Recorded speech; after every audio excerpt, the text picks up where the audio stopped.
नई उमंग, नए जोश, नए उत्साह के साथ आप सभी को गुड मॉर्निंग। मैं अपने अरावली परिवार, अरावली चैनल, अरावली क्लासेज में आपका हार्दिक अभिनंदन स्वागत करता हूं।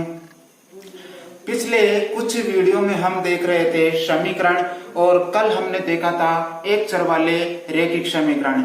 आज हम देखने जा रहे हैं दो चर वाले रैखिक समीकरण। दो चर वाले रैखिक समीकरण। समीकरण का मतलब बताई दिया था संतुलित किया हुआ, क्या संतुलित किया हुआ या समान किया हुआ। इसमें दो पक्ष होंगे, left hand side and right hand side दोनों क्या होगी, बराबर होगी। और चर का मान बताया था। चर किसे कहते हैं? अज्ञात संख्या को क्या कहते हैं? चर कहते हैं। ये बातें पिछले वीडियो में हमने चर्चा की थी। रैखिक का मतलब बताया था कि जिस चर की घात, जिस अज्ञात संख्या का मान घात क्या हो, एक हो या दिखाई नहीं दे, अर्थात ये एक क्या होगी, एक सीधी रेखा होगी, सीधी रेखा होगी। जब भी इसका मान ज्ञात करेंगे तो एक रेखा के ऊपर इसका क्या आएगा, मान आएगा। अब दो चर वाले रैखिक समीकरण को सरल करने के लिए मैंने क्या बताया था, इसमें एक स्टैंडर्ड रूप, मानक रूप बताया था। मानक रूप क्या होता है इसका? मानक रूप होता है ax plus by plus c is equal to 0। इसमें दो चर की बात आ रही है, दो चर की बात आ रही है। इसका मतलब समीकरण भी अपने पास कितने होंगे? दो होंगे। दूसरा समीकरण भी क्या आएगा? ax plus by plus c is equal to 0। ये समीकरण एक और ये समीकरण दो। इसमें ये क्या हो जाएगा, a1 b1, यहाँ क्या हो जाएगा a2 b2, c1 और ये c2। यहाँ पहला समीकरण और ये दूसरा समीकरण। जब इस समीकरण को सरल करेंगे, इस समीकरण को हल करेंगे, इस समीकरण को सोल्व करेंगे तो हमारे पास तीन मान निकल के आएंगे। वो तीन मान होंगे अद्वितीय हल। क्या होंगे? अद्वितीय हल होगा। दूसरा कोई हल नहीं है। तीसरा निकल के आएगा अनेक हल होंगे, अनेक हल होंगे। अद्वितीय हल, कोई हल नहीं है, अनेक हल होंगे। ये किसके रूप में आधारित है? किसके रूप में आधारित है? ये बीजीय व्यंजक के रूप में। बीजीय हल क्या होंगे? बीजीय हल अद्वितीय हल होगा, कोई हल नहीं है और अनेक हल होंगे। कई समीकरण ऐसे होंगे उनमें क्या होंगे, हल होंगे, यानी कि x और y का मान आएगा और वो कितने आएंगे? दो आएंगे। दूसरा कोई हल नहीं, इसके x और y का मान कुछ भी नहीं आएगा, चर का मान कुछ भी नहीं आएगा। ठीक है। तीसरा आएगा अनेक हल, यानी कि इसके बहुत सारे क्या होंगे, हल होंगे। ये तो किसकी बात होगी? बीजीय व्यंजक की बात।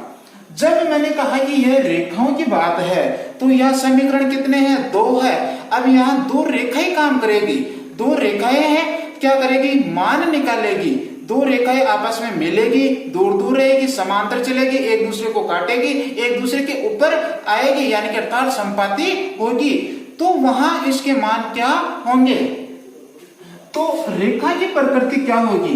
रेखा की प्रकृति, जब अद्वितीय हल होगा तो यहां रेखा होगी प्रतिच्छेदी रेखा, प्रतिच्छेदी रेखा। ठीक है।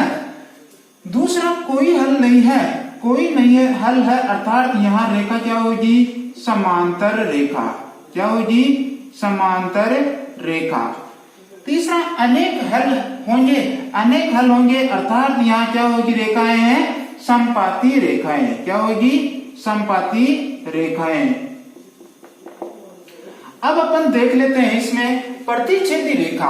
प्रतिच्छेदी रेखाएं किसे कहते हैं? जब दो रेखाएं प्रारंभ होकर के निकले और आगे जाकर के एक दूसरे को काटे, जब दो रेखाएं निकले और आगे जाकर के वो एक दूसरे को काटे तो उसे क्या कहते हैं? प्रतिच्छेदी रेखाएं कहते हैं। ये एक रेखा ए बी है और एक ये कौन सी है, सी डी है। जब ये एक स्थान से निकल रही है, दोनों अलग अलग स्थानों से निकल रही है और आगे जाके ये एक बिंदु पे काट रही है, तो वही क्या होगा, इसका मान होगा।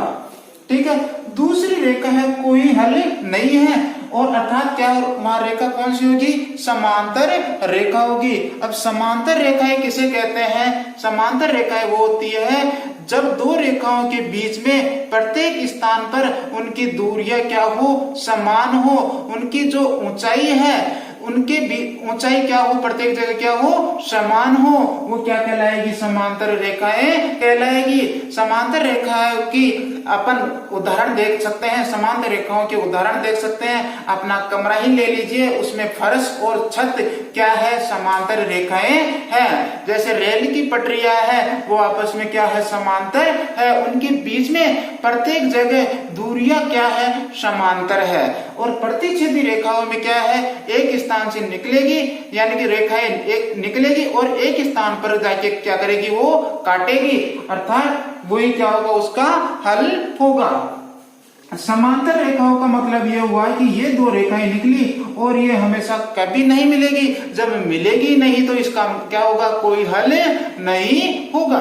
तीसरा मान क्या आएगा, अनेक हल होंगे, और वो अनेक हल कब होंगे, संपाती रेखा में। किसमें होंगे, संपाती रेखा में। और संपाती रेखाएं कब आएगी, जब एक रेखा के ऊपर दूसरी रेखा आए, एक रेखा के ऊपर क्या आए, दूसरी रेखा आए, तो वो क्या होगी, संपाती रेखाएं होगी। ये यानी कि ये एक रेखा है ए बी, ये कौन, ए बी रेखा है, और दूसरी सीडी रेखा भी इसके ऊपर आ रही है, अर्थात ये क्या हो जाएगी, संपाती रेखा हो जाएगी। अर्थात ये प्रत्येक जगह एक दूसरे को रेखाएं काट रही है, यानी कि एक के ऊपर एक है, यानी कि प्रत्येक बिंदु पर काट रही है। इसका मतलब जहां जहां काटेगी वही क्या होंगे, उसके हल होंगे। अर्थात ये अनेक बार काट रही है तो इसके हल क्या होंगे, अनेक हल होंगे। तो पहले बीजीय हल देखा अपने, कौन सा, अद्वितीय हल। अद्वितीय हल में क्या होगी, रेखाएं प्रतिच्छेदी होगी। दूसरा, कोई हल नहीं है। कोई हल नहीं कब होगा, जब रेखाएं निकलेगी और कभी मिलेगी नहीं। जब मिलेगी नहीं तो उसमें क्या नहीं आएगा, कोई हल नहीं आएगा। ठीक है, अनेक हल होंगे। अनेक हल कब होंगे, जब रेखाएं क्या होगी, संपाती होगी। संपाती कब होगी, जब एक रेखा के ऊपर कौन सी रेखा आएगी, दूसरी रेखा आएगी, तो वो क्या हो जाएगी, संपाती रेखा हो जाएगी। अब ये रेखाएं प्रतिच्छेदी कब होगी, अद्वितीय हल कब होगा, कोई हल नहीं है। समांतर रेखा कब होगी, ये कब होगा, तो इसके लिए क्या आएगा, अपना मानक समीकरण क्या आएगा, अपना a1x plus b1y plus c1, फिर क्या आएगा a2x plus b2y plus c2, बराबर में क्या आ रहा है, दोनों के 0, बराबर में क्या आ रहा है, 0। अब इसमें दो समीकरण आ गए, तो अद्वितीय हल कब होगा, जब a1 बटेवे a2 not equal to, बराबर नहीं है किसके, b1 बटेवे b2। जब a1 बटेवे a2 बराबर नहीं है b1 बटेवे b2 के, b1 बटेवे b2 के, तो क्या आएगा, अद्वितीय हल होगा। और वो रेखाएं कौन सी होगी, प्रतिच्छेदी रेखाएं होगी। और इसको आगे ये भी लिख सकते हैं, not is equal to c1 बटेवे c2। जब ये तीनों रेखाओं के अनुपात में मान है और वो बराबर में नहीं है, अर्थात वो क्या होगी, प्रतिच्छेदी रेखाएं होगी, अद्वितीय हल होगा। यहां a1 की बात करें, a1 की बात करें तो ये क्या आएगा, पहले समीकरण का x का गुणांक। b1 की बात करें, b1 का क्या आएगा, y का गुणांक। c1 की बात करें तो क्या आएगा, अचर पद। क्या आएगा, अचर पद। ये तो कौन से समीकरण की बात हो गई, ये समीकरण 1 की बात हो गई। दूसरे समीकरण की बात करें, a2 क्या आएगा, a2 आएगा दूसरे x का गुणांक। b2 क्या आएगा, y का गुणांक। c2 क्या आएगा, अचर पद। अचर पद, ये कौन से समीकरण की बात हो गई, ये दूसरे समीकरण की बात हो गई। तो a1 बराबर क्या आया, x का गुणांक, b1 क्या आया, y का गुणांक, और c2 क्या आया, c1 क्या आया, अचर पद। कौन से समीकरण का, पहले समीकरण का। दूसरे में क्या आएगा, a2 b2 और c2, ये कौन से समीकरण के हो जाएंगे, ये दूसरे समीकरण के हो जाएंगे। अब अपन a1 बटेवे a2 बराबर नहीं है b1 बटेवे b2 बराबर नहीं है c1 बटेवे c2 के, तो ये कौन सी रेखा हो जाएगी, प्रतिच्छेदी रेखाएं हो जाएगी। तो एक एग्जांपल देख लीजिए अपने पास है। एग्जांपल की बात करें, एक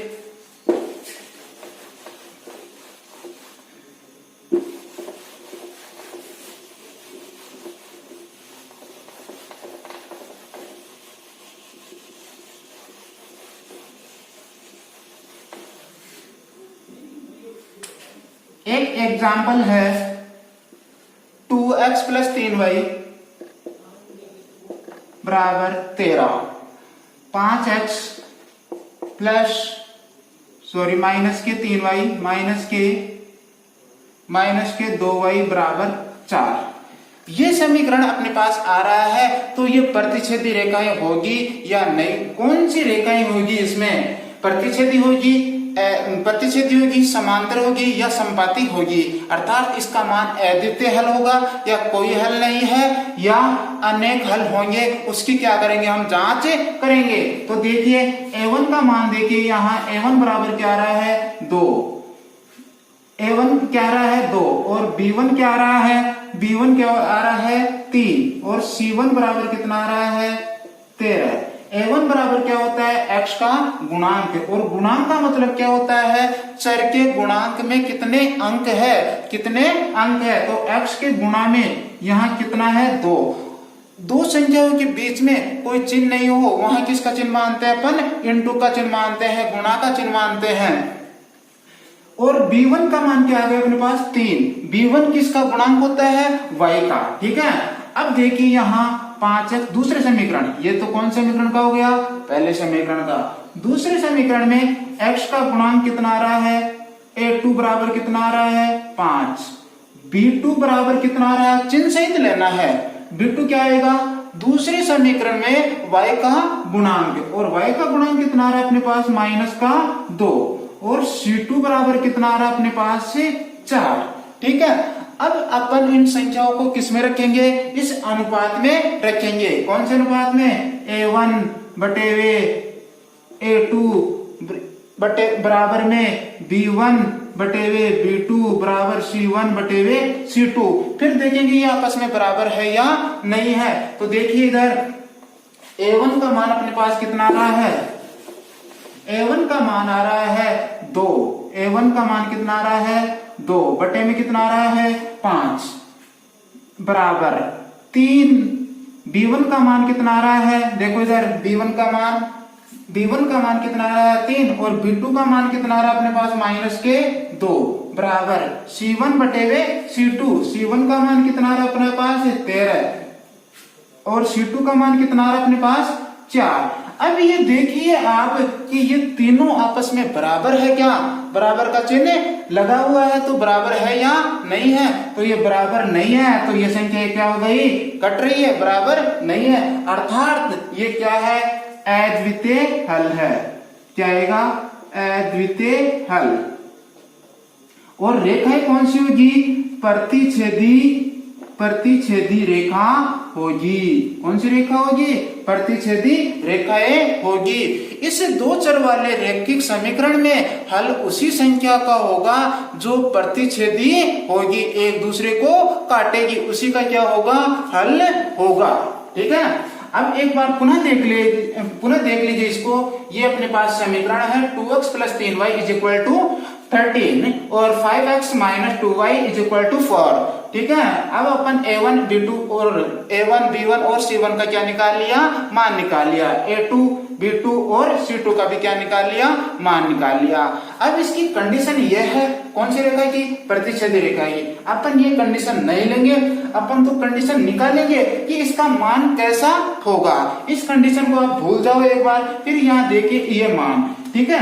इसको बटे में रख के देखिए, बटे में रखा अपन ने तो क्या a1 बटेवे a2, फिर b1 बटेवे b2, फिर क्या लिखेंगे c1 बटेवे c2। फिर देखेंगे आपस में कि ये बराबर है या कौन से की कौन सा बराबर है या बराबर नहीं है। फिर अपन क्या निकालेंगे, उसकी प्रकृति निकालेंगे। ठीक है, तो a1 बटेवे a2 यानी कि 2 बटेवे 5, b1 बटेवे b2 3 बटा हुआ माइनस के 2। फिर यहाँ देखा अपन ने 13 बटेवे 4, कितना आया 13 बटेवे 4। अब इनको देखा तो ये आपस में क्या नहीं है, बराबर नहीं है, तो अपन लिख देंगे इसका मान बीजीय व्यंजक में, बीजीय हल में क्या होगा, अद्वितीय हल होगा। और रेखाओं की बात करें, रेखाओं की प्रकृति कैसी होगी, प्रतिच्छेदी रेखाएं होगी, अर्थात इसका जो ग्राफ बनेगा उसमें 2 रेखाएं आएगी और वो दोनों रेखाएं एक दूसरे को काटेगी। तो ये तो बात हो गई कौन से की, अद्वितीय हल की, प्रतिच्छेदी रेखा की। अपन दूसरा समीकरण लेते हैं एक, फिर देखते हैं उसकी प्रकृति। तो देखिए एक 2x प्लस 4y बराबर 10, फिर 3x प्लस 6y बराबर 12। ये समीकरण आ रहा है, इसमें भी अपन किसका मान निकालेंगे, a1 b1 और c1 का। a1 का मान देखिए, यहां a1 का मान कितना आ रहा है, a1 का मान देखिए, a1 क्या होगा, x का गुणांक, तो कितना आ रहा है 2। b1 का मान देखेंगे तो कितना आ रहा है 4, और c1 का मान देखेंगे तो कितना आ रहा है 10। फिर a2 का मान, a2 कौन से समीकरण का होगा, दूसरे का, तो x का गुणांक कितना आ रहा है 3, और b2 का मान कितना आ रहा है अपने पास 6, और c2 का मान कितना आ रहा है अपने पास 12। ये मान अपन ने रख दिया। अब अपन किस में लेंगे, इसको बट्टे में लेंगे। ठीक है, a1 बटेवे a2 बराबर b1 बटेवे b2 बराबर c1 बटेवे c2 के रूप में लिखेंगे। तो मैं इसको यहां कर रहा हूं। ठीक है, a1 का मान कितना आ रहा है अपने पास 2, बटे में कितना आ रहा है 3, चिन्ह छोड़ो बराबर का भी, आगे लिखो 4 बटावा 6, फिर आगे लिखो 10 बटावा 12। ठीक है, अब इनको सरल करके देख लीजिए, ये कट रहा है 2 से, 2 दूनी 4, 2 तिया 6, और 2 छिकी पंजे 10, और 2 छिकी 12, 5 बटे 4 है। अब इसमें चिन्ह लगाए अपन, ये दोनों क्या आ रहे हैं, या 2 बटे 3 और बराबर 2 बटे 3, और ये क्या आ रहा है, बराबर नहीं है 5 बटे 6 के, बराबर नहीं है 5 बटे 6 के। अर्थात ये कौन सा हो जाएगा, कौन सा हो जाएगा, इसका क्या नहीं होगा, कोई हल नहीं है, कोई हल नहीं है। और रेखाएं कौन सी हो जाएगी, समांतर रेखाएं, कौन सी हो जाएगी, समांतर रेखाएं। जब इसका आलेख बनेगा, जब इसका क्या बनेगा, ग्राफ बनेगा, तो ग्राफ में जो 2 रेखाएं आएगी वो समांतर होगी, वो क्या होगी, समांतर होगी, अर्थात कहीं नहीं मिल रही है। इसका मतलब क्या हो गया, कोई हल नहीं है। याद रखना है, जो जितनी बार मिलेगा उतने ही क्या होंगे, उसके हल होंगे। यहाँ क्या हो रहे थे, हल एक बार मिल रहे थे तो एक हल हो जाएगा, x और y का मान निकल जाएगा, और वो क्या होगा, अद्वितीय हल होगा। दूसरा समीकरण लिया, और दूसरे समीकरण से हमने संतुष्ट किया किसको, समांतर रेखाओं को, और कोई हल नहीं है, इसको संतुष्ट किया। अब एक बार एक समीकरण और बच रहा है अपने पास, समपाती रेखाओं का भी देख लेते हैं।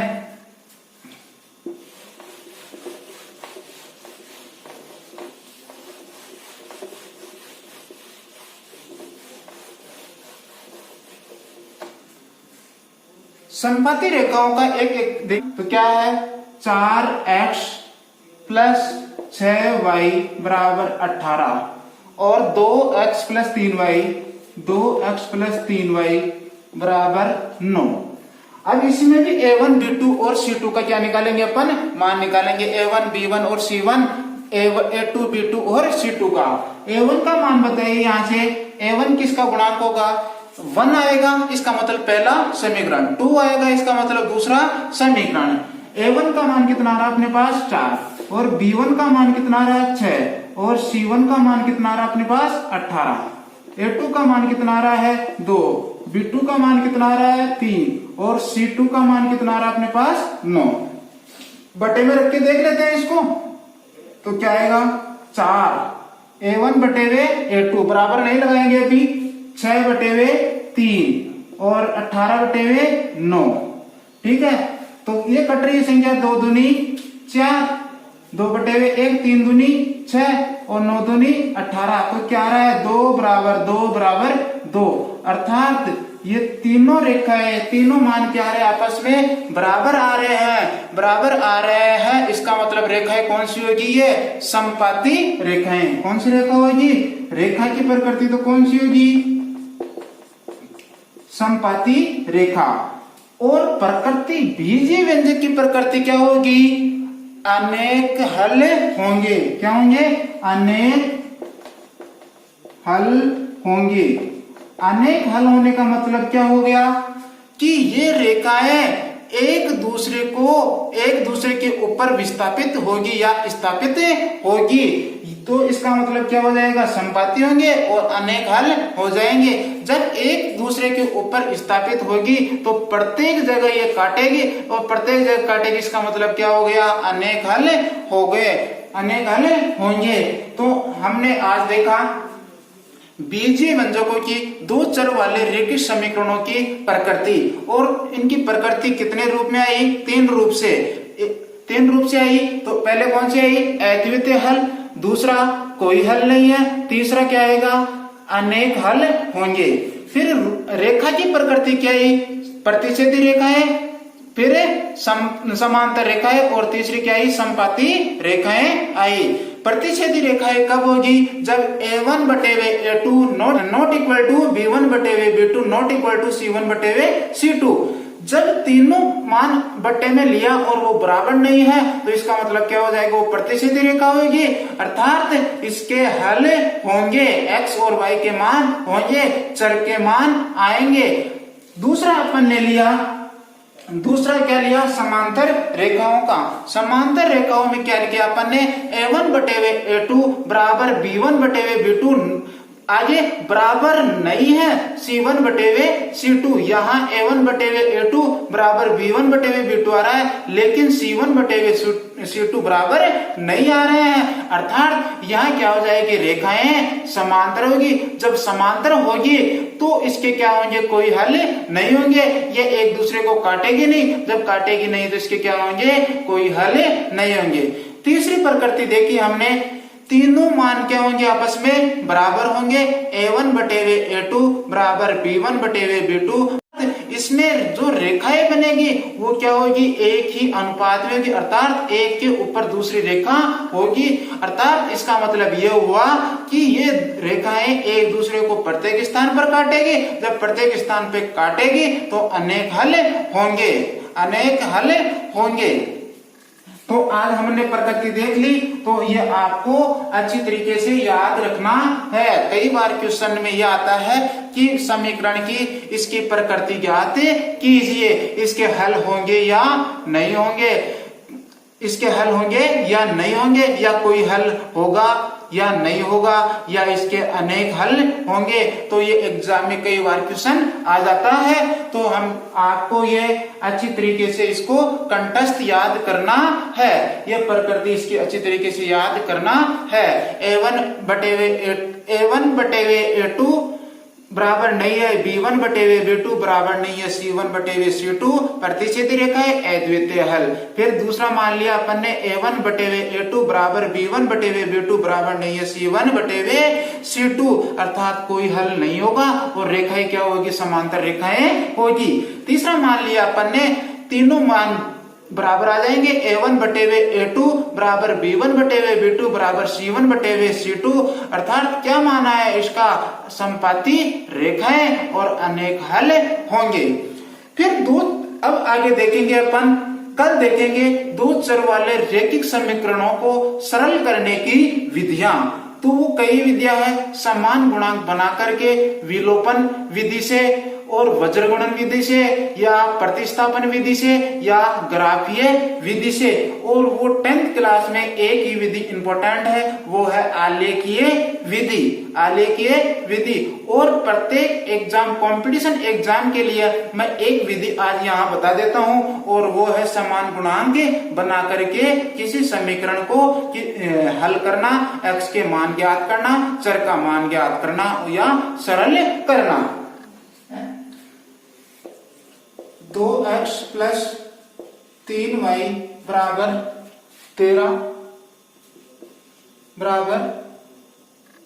13 और नीचे है 5x माइनस के 2y बराबर 4। ये क्वेश्चन है। इस क्वेश्चन को सरल करने की कई विधियां हैं। पहली है समान गुणांक, दूसरी है प्रतिस्थापन, तीसरी है वज्र गुणन, और एक विधि है जो 10th के लिए बहुत ही इंपॉर्टेंट है और यहां से क्वेश्चन आता है, आलेखीय विधि या ग्राफीय विधि, जो हमारे 10th क्लास के सिलेबस में है। केवल ये विधि है आलेखीय विधि और ये ग्राफीय विधि। इसको हम कल अपन नेक्स्ट वीडियो में देखेंगे। आज इस समान गुणांक वाली विधि को सॉल्व करके देखेंगे, ये विधि सीखेंगे, क्योंकि एसएससी एग्जाम हुआ, दिल्ली पुलिस हुआ, कई एग्जामों में समीकरण से संबंधित क्वेश्चन आते हैं। तो वो कौन सी विधि से आपको सरल करना है? समान गुणांक बना करके सरल करना है। तो इसको समान गुणांक बनाकर कैसे? समान गुणांक एक चर को आपको क्या करना है? समान गुणांक करना है, यानी कि गुणा में जितने अंक है, किसके? चर के गुणा में जितने अंक है उनको क्या करना है? आपको समान करना है। तो इसको समान गुणांक कैसे करें? समान गुणांक विधि सीधा सा यह है कि इस 5 को तो 2 से कर दो और 2 को किससे कर दो? 5 से कर दो। तो क्या आ जाएगा? 10x। इसमें ये लिखो पहले, समीकरण 1 को 5 से तथा समीकरण 2 को। इस गोले के अंदर ये संख्याएं लिखना, इसका मतलब क्या हो गया? ये समीकरण हो गया। तो समीकरण 2 को किससे गुणा करेंगे? 2 से गुणा करने पर। 1 को कितने से? 5 से, और 2 को किससे? 2 से। तो अपने पास कितना आ जाएगा? या 10x प्लस 5 3 15 y बराबर 13 पंजे 65। 2 को कितने से करेंगे? दूसरे समीकरण को कितने से करेंगे? 2 से। तो कितना आ जाएगा? 10x माइनस के 2 दूनी 4y और बराबर के 4 दूनी 8। अब देखिए यहाँ एक x यानी कि एक चर के गुणांक समान हो गए। जब एक चर के गुणांक समान हो गए तो अपन क्या करेंगे? सरल करेंगे, जोड़ करेंगे, बाकी करेंगे। जब जो चर का गुणांक समान हो गया, वहां समान चिन्ह आ रहा है, तो वहां लिखेंगे अपन घटाने पर, और घटाएंगे तो नीचे वाली संख्या की क्या हो जाएंगे? चिन्ह चेंज हो जाएंगे। प्लस है तो माइनस और माइनस है तो प्लस। समान गुणांक वाली विधि में पहले एक चर के गुणांक समान करेंगे दोनों समीकरणों में, फिर उसके बाद में समान चिन्ह आ रहे हैं तो घटाएंगे, फिर उसके बाद में घटाएंगे तो क्या करेंगे? चिन्ह चेंज कर देंगे। यदि जोड़ेंगे तो उसके मान में कोई परिवर्तन नहीं आएगा। तो 10x से 10x कट गया। अब अपने पास कितना आ गया? 19y बराबर कितने बच गए? 65 में से 8 गए तो कितना बच गया अपने पास? 57। y का मान निकालेंगे अपन, y का मान निकालेंगे तो y का गुणांक कितना अपने पास? 19 है। और 19 बताया था मैंने कि गुणा और भाग का पक्षांतरण, गुणा का किसमें होता है? भाग में, और भाग का किसमें होता है? गुणा में। तो अपने पास कितना आ गया? 57। y का गुणांक कितना है? 19 का भाग देंगे अपन तो कितना आ गया अपने पास? 3। यहां देखिए ये कौन सा समीकरण बन गया? एक चर वाला रैखिक समीकरण। इसको पिछले वीडियो में अपन ने क्या किया था? सोल्व किया था। ऐसे क्वेश्चन बहुत सारे सोल्व किए थे अपन ने। अब ये किसका मान आ गया अपने पास? y का। अब इस y के मान को समीकरण 1 या 2 में रख देंगे। 1 या 2 में रखने पर किसका मान आ जाएगा, x का मान आ जाएगा। वो क्यों रखेंगे, क्योंकि वहां भी एक चर ही रखेंगे। तो देखिए या y का मान समीकरण 1 में रखने पर 1 में रख दो तो क्या आ जाएगा, या क्या लगाना है, या लगाना है। 2x + 3 इंटू दो संख्याओं के बीच में कोई चिन्ह नहीं हो तो वहां किसका चिन्ह मांगेंगे, इंटू का। और y का मान कितना आ गया अपने पास, 3, बराबर में कितना आ गया अपने पास 13। या 2x = 3 दिया 9, बराबर में कितना आ गया 13। इसको आगे सोल्व करते हैं।